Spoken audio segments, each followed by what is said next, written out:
Good morning, it's me, Mr. Treeland, back again for another lesson in geometry. Today we're going to be going over inscribed angles.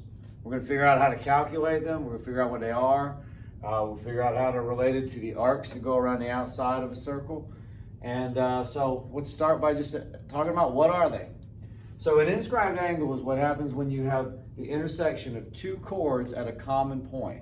So if we have, for example, chord CA and chord BA, you can see that both chords intersect at A. And when those two chords intersect, they make something called an inscribed angle. Now, an inscribed angle is a little bit different than a central angle, because on a central angle, quick refresh, on a central angle, if you're at the center, say we'll use my clock, say this is 9 o'clock. Well, we use the center of the circle to find a central angle. So if this was, for example, 90 degrees, then the arc will also be 90 degrees. However, this is different with an inscribed angle. It's completely different. In fact, it's so different that we would say this. On an inscribed angle, the angle is exactly half the arc. And this might make sense because if you think about the distance from here, if I'm measuring the angle from here to here at the center versus measuring on the other side of the circle, I'm kind of twice as far away, so it's going to be a smaller angle. It's exactly half. So the inscribed angle will always be exactly half of the arc. If we're given the arc, we just simply divide it by 2. But if we're given the angle, we just times it by 2 and we get the arc. So with all that being said, let's look at a few examples, and these start from very easy to, wow, what's going on here? So we'll start with the first one. I have an inscribed angle. I have an arc. Remember, arc's the part of the circle on the outside. It's a portion of the circumference. I have an arc of 106 degrees.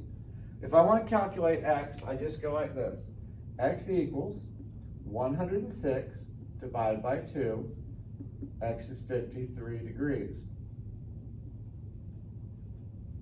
Exactly half of the arc. If I do that in reverse, the converse of that, well, instead of taking this and dividing by 2, if I'm given the angle and I want to find the arc, I just simply switch it around and I say, all right, in this case, x is 72 times 2. X is going to be equal to 144 degrees.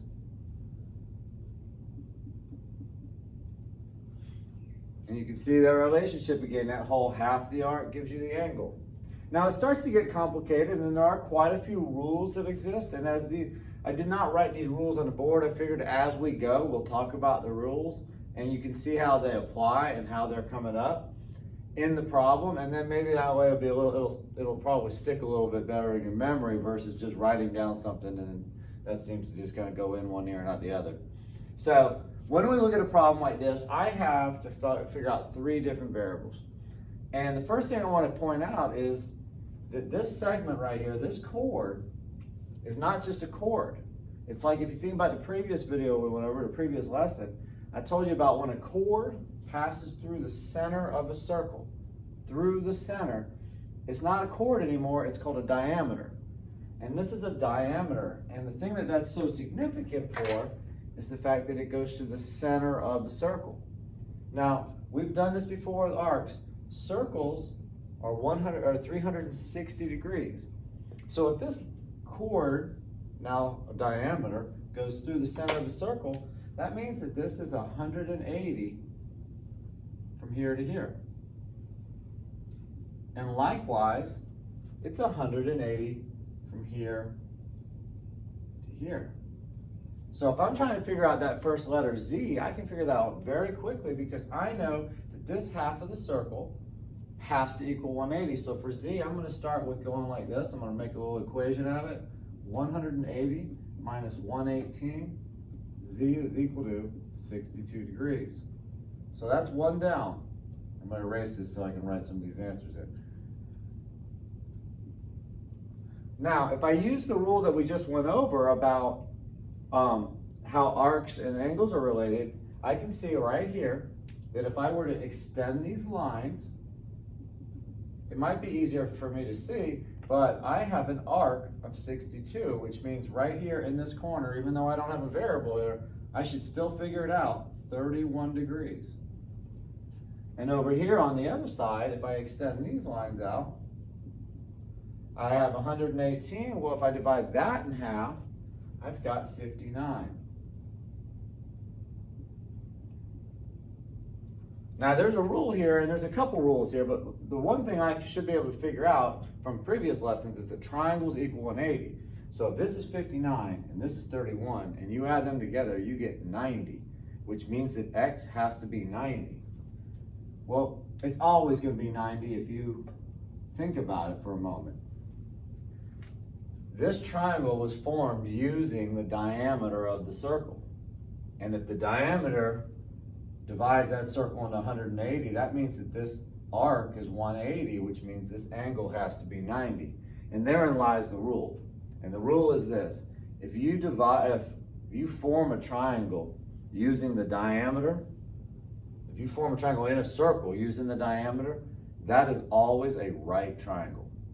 Now, I could have done this from the very beginning. I could have looked at this and saw that that was a diameter and jumped right in and wrote 90, but I kind of wanted to go through the process and let us see how that triangle ends up being a right triangle. All right, so as we move on, we're going to go to this next example, which has a lot of possible ways to start. And there's a couple rules buried in this problem, so I'm going to go over the rules as we get to them. But so far, we've only covered one main rule. Well, we've covered two. Angles are always half the arc. And if you use a diameter to make a triangle, you made a right triangle. All right, so let's look at this one.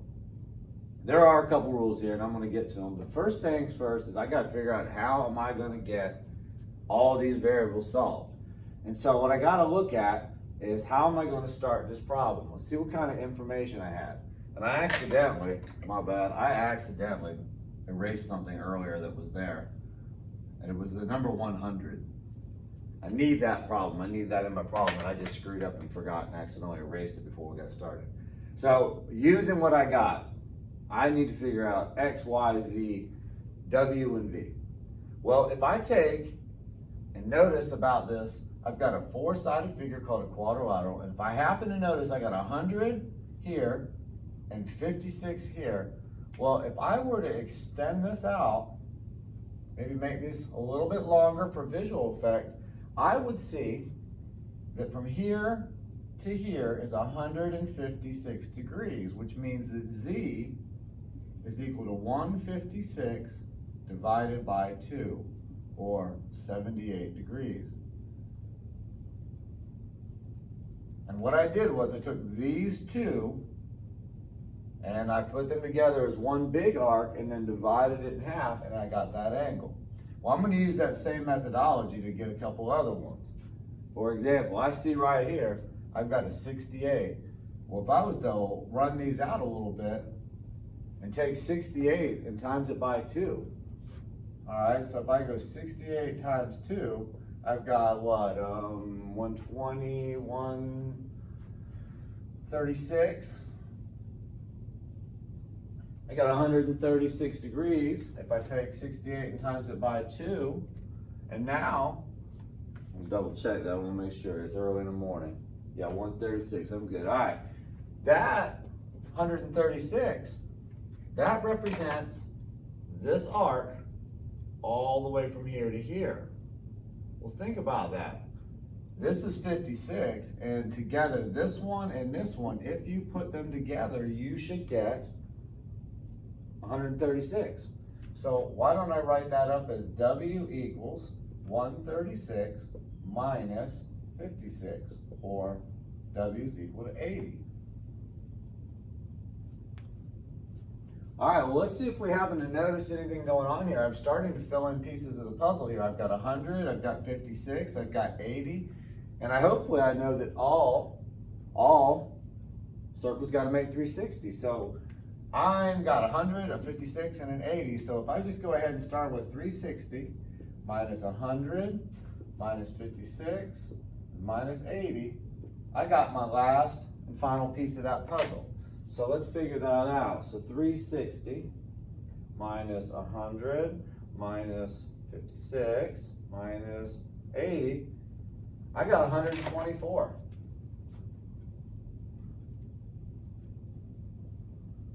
All right, so how am I going to figure out the last couple of pieces of this puzzle? Well, here's what I need. I need x. Well, extend those lines out. If I take those two lines, I got 80 and 124, otherwise known as 204.